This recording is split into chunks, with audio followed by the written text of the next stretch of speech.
दो विषय है।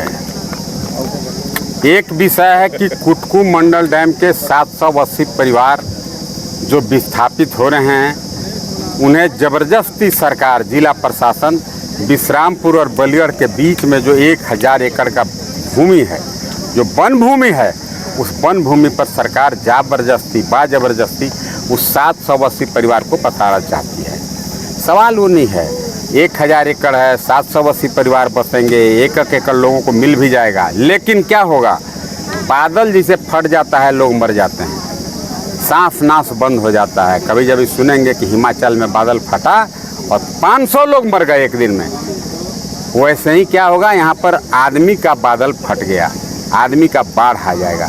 780 परिवार मतलब करीब 8000 लोग जब बलिगढ़ और विश्रामपुर के बीच में ला करके बसेंगे तो यहाँ भी 8000 आबादी नहीं है, मतलब यहाँ के लोग से ज़्यादा संख्या बाहर के यहाँ पर बसाने का काम सरकार प्रयास कर रही है, जो काफ़ी इलीगल है।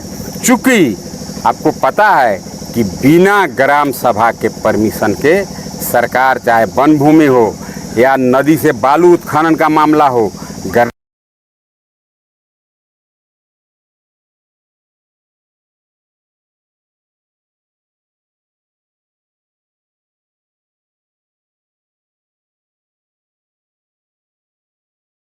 सबसे पहला मांग तो मेरा सरकार से है कि उस डीसी पर कार्रवाई करिए, उसको जेल भेजिए।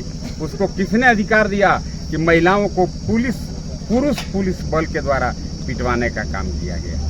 विषय देखिए यही है।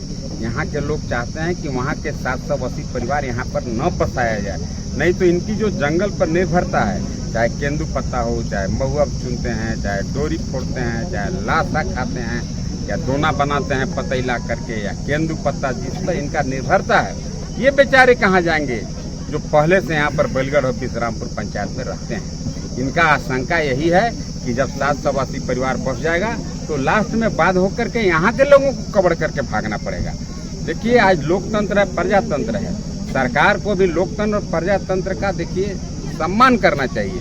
लोकतंत्र में जब अधिकार दिया है, लोकतंत्र में जब यह प्रावधान है कि भाई किसी गांव में किसी बाहरी व्यक्ति को बसाने के पहले उनका परमिशन लिया जाए, चाहे जंगल हो या नदी हो, उसका जिस दोहन करने के पहले ग्राम सभा की सहमति अनिवार्य है, लेकिन सरकार उसको दरकिनार करके जबरदस्ती यहाँ पर बसाने का प्रयास कर रही है। आज हम बता रहे हैं, या कोई दल आधार पर नहीं है, सभी दल पार्टी के लोगों को मैं न्योता देता हूँ कि आओ, आदिवासी समाज आज लूटा जा रहा है। हेमंत सोरेन कहाँ सोया हुआ है? ऐसे हेमंत सोरेन को अभी आपने देखा कि आदिवासी समाज के लोग उसे मुर्दाबाद का नारा लगा रहे हैं, और मैं भी हेमंत सोरेन मुर्दाबाद का नारा इसलिए लगा रहा हूं कि हेमंत सोरेन को इन आदिवासी को बचाने के लिए आगे बढ़ करके और इन्हें बचाने का काम करना चाहिए। लेकिन सरकार मदमस्त है। यहाँ पर जो अपने को जेएमएम का नेता बोलता है मिथिलेश ठाकुर, वो खुद 200 एकड़ जमीन गरीब का लूट लिया, घर में जरुआ जमीन के माल बनवा लिया, कहीं औने पौने दाम में खरीद लिया, और उसका हम तो कई बार कहे कि यहाँ के जन समस्या से उसका कोई सरोकार नहीं है। उसको पता है कि बलिगढ़ और विश्रामपुर के आदिवासी यहाँ से बेचारे तबाह हो जाएंगे, कब्र जाएंगे, लेकिन इनका शुद्धि लेने कभी आया न इनके बारे में कोई जानने का प्रयास किया। आज बाध्य होकर के हम यहाँ के लोगों ने कह सकते हैं धरना देने का काम किया। उस धरना में हम लोग उपस्थित हुए हैं और इन्हें भरपूर आश्वासन दिए हैं कि हम इन्हें मदद करेंगे। और दूसरा प्रॉब्लम अगर आप देखिएगा, कुटकू मंडल डैम आपको मालूम है 5th शेड्यूल में आता है, 5वीं अनुसूची में वह क्षेत्र है।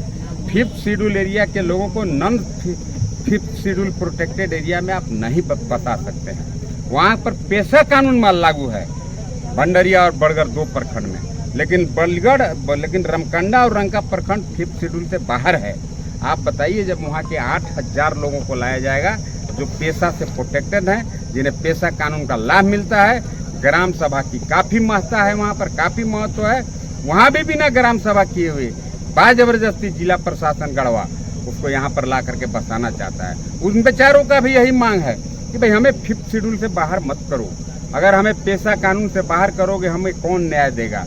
और 8000 आदमी जब ला के यहाँ बसेगा उनके रोजगार का क्या होगा? काफी गंभीर विभीषिका है, आप समझिए। इसलिए हम कहते हैं इसे हर हाल में हमें इस डैम के निर्माण को रोकना चाहिए। जो डैम से लोग कब्र जाएं, जिस डैम से 20,000 लोग तबाह हो जाएं, वैसे डैम का क्या औचित्य है? ये सरकार लोगों के लिए है, लोग इस सरकार के सुविधा के लिए नहीं है। ऐसा नहीं है मर्दे एक व्यक्ति का बलि दे दीजिएगा वो मुर्गा बचावेला। आप बताइए डैम के नाम पर आप 20,000 लोगों को तबाह करिएगा, ये ठीक नहीं है। तो चेमो और वहाँ चेमो सनिया गांव जो है एक्चुअली देखिए नीलांबर पीताम्बर की धरती है। नीलांबर पीताम्बर को अंग्रेजी हुकूमत ने जबरदस्ती उन दिनों के राजाओं के सहयोग से फांसी लटकाने का काम किया, फांसी देने का काम किया।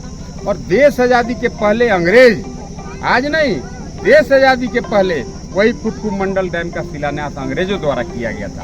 अंग्रेज द्वारा इसलिए किया गया था कि अंग्रेज ने कहा था कि हम नीलांबर पीताम्बर के नेस्त नाबूद कर देंगे।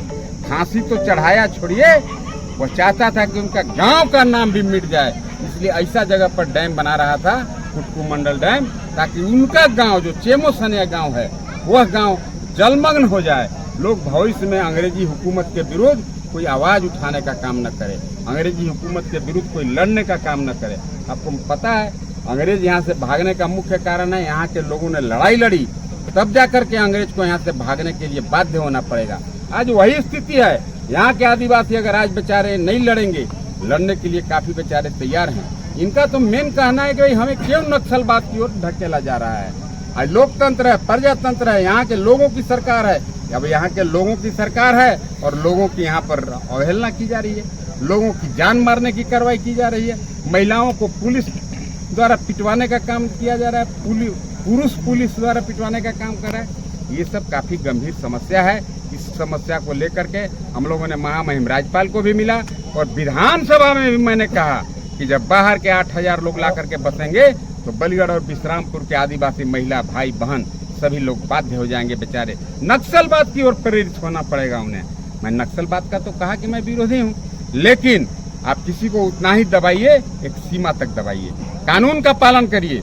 जो संविधान है बाबा साहेब अम्बेडकर ने दिया है उसका अनुपालन करिए, जिसमें ग्राम सभा को काफी महत्व दिया गया है। और उस ग्राम सभा को दरकिनार करके गढ़वा जिला प्रशासन जबरदस्ती करीब 20,000 आदिवासी महिलाओं को, 20,000 हमारे आदिवासी भाइयों का यह शोषण करना चाहता है, इन्हें बाध्य करना चाहता है, इन्हें गांव छोड़ करके भागने के लिए बेबस करना पड़ रहा है। यही मुख्य रूप से देखिए विषय था। हम लोग का अगला कार्यक्रम है, हम लोग गढ़वा जिला को ठप करेंगे, वहाँ के प्रशासन को घेरेंगे, उनका हुक्का पानी बंद करेंगे। आदिवासी भाई बहन सभी लोग हम रहेंगे और हम भी रहेंगे वहाँ पर, और पूरे प्रशासन गढ़वा को हम लोग जाम करने का काम करेंगे। हर हाल में इन आदिवासी भाइयों को निजात दिलाने का काम करेंगे। और आप पत्रकार बंधुओं से भी मेरा निवेदन और विनती है, यहाँ का मिथिलेश ठाकुर बोलता है कि हम भी आदिवासी के हितैषी हैं। कहाँ सोया है एसी में? आज लहलहाती धूप में यहाँ के आदिवासी बेटी बहनें बेचारी धरना पर बैठी हुई हैं। जेएमएम का सरकार है, कांग्रेस आरजेडी का सरकार है, और उनके मुंह में जाब लगा हुआ है। एक शब्द जब आदिवासी का जमीन लुटा रहा है उनको बोलने का साहस नहीं है, चूंकि वहाँ पर जो ठेकेदारी होगा तो उसमें मिथिलेश ठाकुर को भी कमीशन मिलेगा। बलिगढ़ विश्रामपुर के आदिवासी मरे या जिए इससे उसका कोई लेना देना नहीं है। अभी पता करिए जो कहाँ है ठाकुर, एसी में ठंडा हवा खा रहे हैं और आदिवासी यहाँ सड़क पर बेचारे बिलख रहे हैं। यही सब परिस्थिति है। मैं मिथिलेश ठाकुर को भी आपके माध्यम से न्योता देता हूँ, क्या ठाकुर तुम बाहरी है, ठीक है, तुम्हारे गांव का पता नहीं है, कुछ तो आगे एक कदम आगे बढ़ा, कहा कि मैं बिहार मूल का व्यक्ति हूँ। ठीक है, बिहारी है कोई बात नहीं, लेकिन यहाँ पर तुम रहा है, यहाँ के लोगों का वोट ठग करके तुम मंत्री बन गया।